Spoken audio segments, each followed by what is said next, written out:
nagdesisyon ng Korte Suprema sa mahabang mga desisyon na ang sinusunod at pinapairal na batas sa ating bansa ay ang tinatawag nating enrolled bill. Kung ano ang nandun sa batas na pinirmahan ng Pangulo, yun ang batas. Hindi ko anumang report bago nun.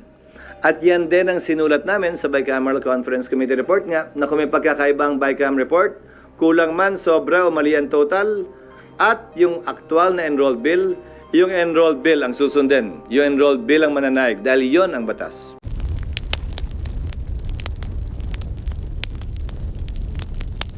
Nagdesisyon ng Korte Suprema sa mahabang mga desisyon na ang sinusunod at pinapairal na batas sa ating bansa ay ang tinatawag nating enrolled bill. Kung ano ang nandun sa batas na pinirmahan ng Pangulo, yun ang batas. Hindi ko anumang report bago nun. At yan din ang sinulat namin sa Bicameral Conference Committee report nga na kung may pagkakaibang Bicam report, kulang man, sobra o mali ang total, at yung aktual na enrolled bill, yung enrolled bill ang susundin. Yung enrolled bill ang mananaig dahil yon ang batas. Pero once na may mag-question sa Supreme Court, kasama mo ang Senate at House na magpapaliwanag sa Depende kung sinong, hindi ko pa kasi nababasa, mahirap sumagot at magkomentaryo sa isang kaso kung anong gagawin namin dahil hindi ko pa nakikita yung kanilang petisyon. Kung ano man ang kautusan ng Korte Suprema, ay siyempre, susunod ng Senado. Sir, another matter. Sir, yung investment ng MIC sa NGCP, is that good investment? Hindi para sa akin na pagpasahan yon. Isa ako sa mga bumoto laban sa creation ng MIC. Siguro isang simpleng katanungan ko sa MIC. Yung kinuhang pera mula sa Land Bank at DBP, kung hindi nila kinuha, ay kikita ng 6% kung ito'y pinambili nila ng government securities. Dito ba sa investment nilang to? Kikita din ng 6% ang dalawang bangko mula sa perang nilagak nila sa MIC. Katumbas ng kikitain sa government securities. Kaya nga napakahaba ng interpelasyon ko nung panahon sa MIC. Dahil gusto kong unawain at intindihin, ano ba talaga ang layunin nito? Dahil iba't iba ang naririnig ko. Ito ang layunin daw para magkaroon ng mas malaking kontrol. Hindi ba? Sa transmission system natin. Hindi kiyata naalalang nakita yon sa MIC. Pangalawa, ito daw ay para tiyakin na secure yung ating transmission system. Hindi ko rin yata nakita yon dun sa MIC law. At panghuli, sang-ayon sa MIC law din, hindi pwedeng mag-govern, magpatakbo ng negosyo ang MIC, kung maalala ninyo. So, paano nila matitiyak yung mga bagay na yan kung hindi sila pwedeng magpatakbo ng negosyo? Bagaman minoriya sila, hindi sila pwede maging opisyal ng korporasyon. Yung MIC bought in dun sa shares ng Synergy, yung local partner na sa NGCP. Should they instead target yung SGCC shares, yung Chinese entity? Hindi ko rin maintindihan, baka ayaw ibenta.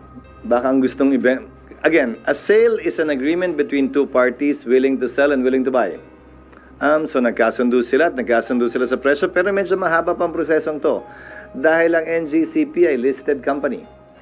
At kung may ganitong uring block shares na binibenta, sa pagkakaalala ko, may mga prosesong pagdadaanan pa ito, lalo na pagdating dun sa publicly owned shares na nakalist sa stock market at sa stock exchange.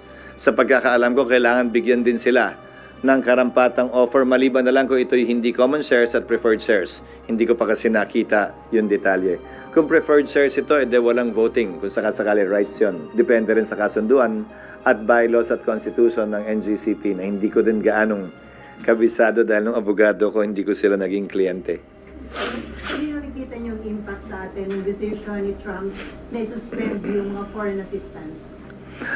Kabilang ba ang Pilipinas sa mga sinuspinde? Parang hindi ko yata narinig. Almost all.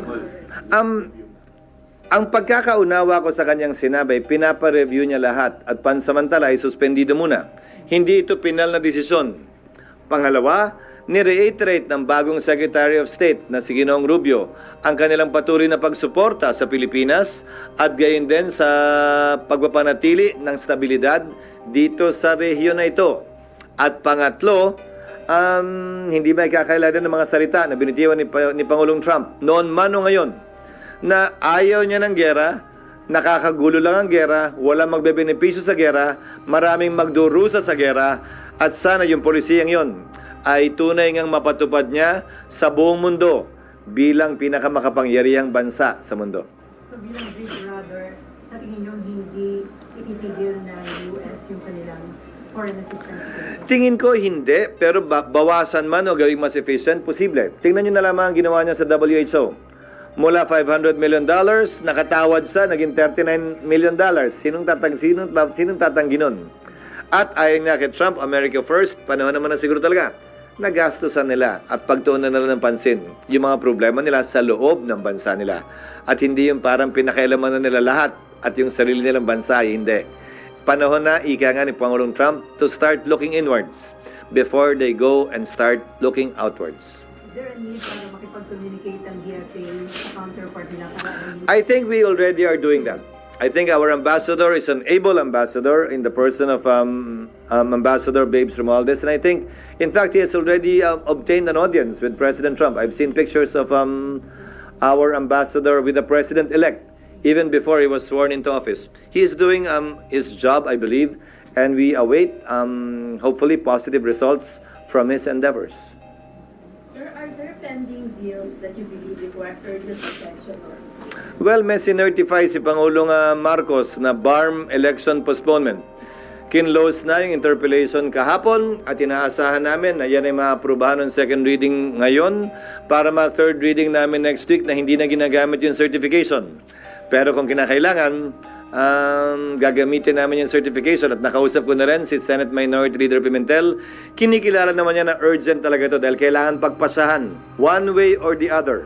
Kung ipopostpone nga ba yung BARM election so hindi bago kami mag-adjourn. Dahil pag mag-adjourn kami, wala nang sapat na oras para ito'y i-reset pa, kung yan nga ang pasya ng mayoriya, pag-resume namin sa May 20. Tapos na election. So 3 months, not 1 year. yung postponement. Sa ngayon, may amendment yata na gagawing 5 buwan yung postponement. Hindi pa rin 1 taon. 3 buwan, hindi 1 buwan. At ang pangunahing rason, ayon na rin sa security officials natin, ay para hindi masyadong manipis yung pagkakalatag ng security forces natin kung isasabayan sa panahon ng regular elections. Mas gusto nila, makafocus sila at daw ang panahon na kinakailangan nila para mag-refocus ng security forces dun sa BARM area. Pangalawa, para mabigyan din ng sapat na panahon ng BTA kung sakasakali, kung pagpapasahan nila, na i-reallocate yung 7 seats na dapat nasa Sulu na nawala bungsod ng Supreme Court decision. Dahil kung i-reallocate yon, meron silang proseso ang kailangan pagdaanan sa Bangsamoro Transition Authority, may publication pa yon, tapos kailangan mag-adjust na naman ng balota at period of filing ng COMELEC dahil hindi sila nagpa-file ng kandidato kung sakasakali sa 7 seats sa Sulu. So, binibigyan lang ng sapat na allowance at leeway. Kesa naman bumalik na naman sila sa Kongreso at humiling ng dagdag na 2 buwan o 1 buwan pang extension. Yun yung ipapanukala mamaya bilang amendment. Siyempre pagbobotohan pa rin yan. Dadaan pa rin yan sa botohan. Pero ano yung sinertify as urgent, sir? Ang sinecertify kasi yung committee report. Ang nakalagay pa lamang dun sa committee report ay 3 months. Pero hindi naman ganun yun eh. Ang sinecertify yung bill in whatever shape, size, or form. Huhubugin yan dito. Tapos kung aprobado sa Kamara, i-adapt. Pag ayaw nila, magba-bycam kami. Tapos aprobahan yung bycam na magkabilang Kamara.